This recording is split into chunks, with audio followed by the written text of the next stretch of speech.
Bossing Vic Soto at isa pang Dabark ads, nagsorry sa isang Showtime host. Bakit kaya?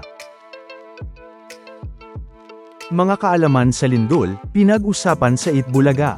At may posibleng magbalik sa EB dahil dito.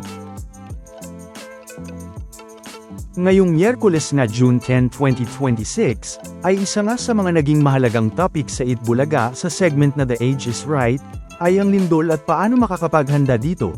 Dahil nga isa sa mga naging bisita at secret agent sa segment na ito, ay si Mr. Angel ng Fevolves.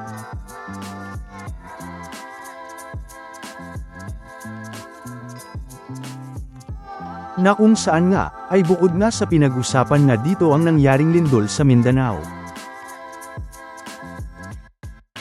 Ay pinag-usapan din nga dito ang mga mahahalagang mga impormasyon, na dapat malaman para mapaghandaan ng lindol, at ganoon na rin nga ang palaging kasunod nga nito na tsunami.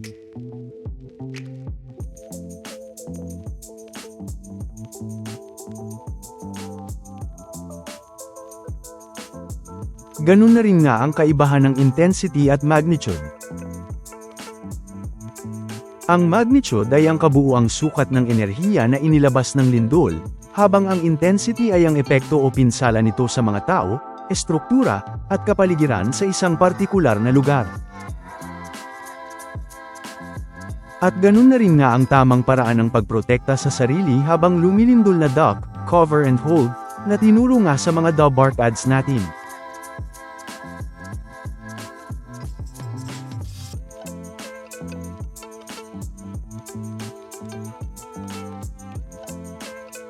Kaya naman, comments nga ng mga netizens, ay panahon na nga daw para ibalik ang ginagawa noon ng Itbulaga na pamimigay na PAK kit sa mga Dabark ads.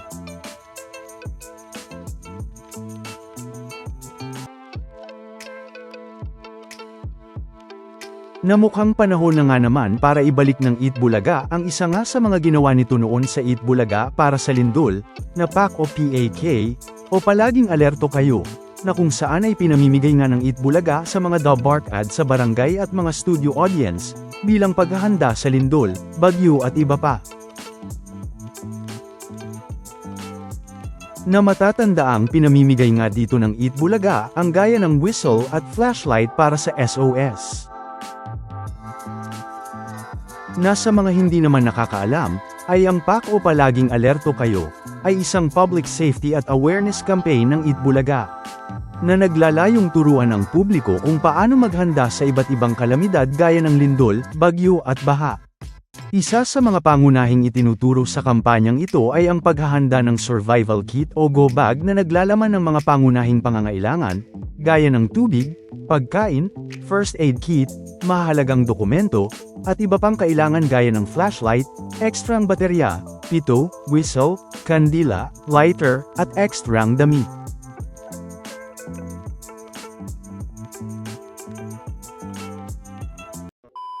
Welcome back mga ka-highlights. Bago tayo magpatuloy ay maaaring mag-subscribe at i-click ang notification bell para updated kayo sa mga susunod pang videos, at paki-like na rin ang video, share at mag-comment na rin. Maraming salamat po. Samantala, talaga namang umani nga ng iba't ibang mga reaksyon mula sa mga netizens, ang ginawa ni Bossing Vic Soto live sa Itbulaga. Matapos nga nitong mag-sorry sa isa sa mga pangunahing host ng Showtime, na si Vice Ganda.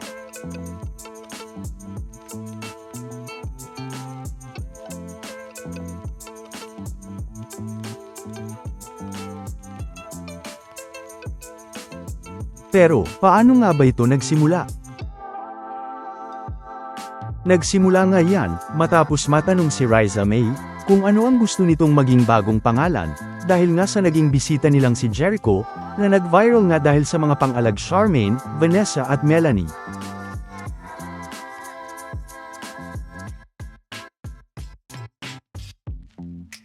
Na naging secret agent din nga sa segment na The Age is Right.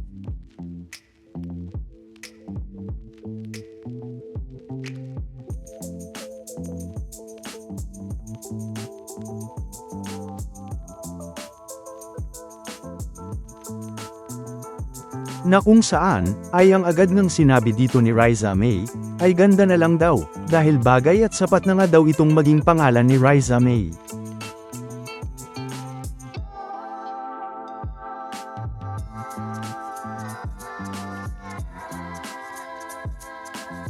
Pero, talaga namang nagulat nga ang lahat, matapos ngang biglang mag-sorry dito si Bossing Vic Soto kay Vice Ganda, dahil ganda din nga kasi ang napiling pangalan ni Riza.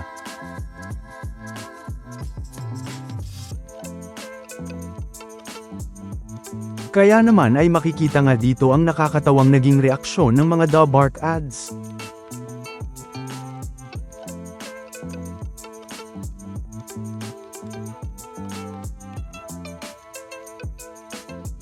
Lalo na nga si Riza, na pabirong nag-sorry din naman kay Vice Ganda dahil dito. Kaya naman biro pa nga dito ni Bossing Vic Soto, na may pantapat na nga daw sila kay Vice Ganda, at si Riza nga ito, bilang ganda, o ang pinakamagandang The Bark ads nga naman.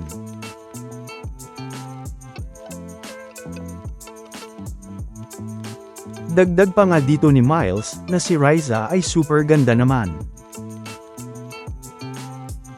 Na syempre, ay talaga namang umani nga agad ng iba't ibang mga reaksyon mula sa mga netizens.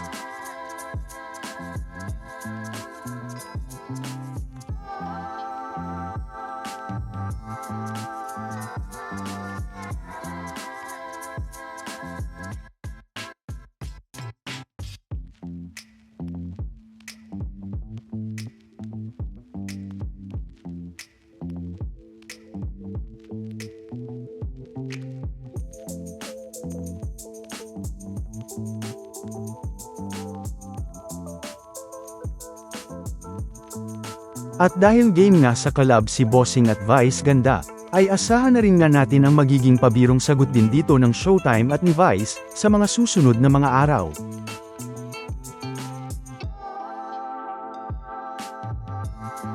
Samantala, ano naman ang mga masasabi nyo, patungkol sa mga napag-usapan natin, sa video na ito?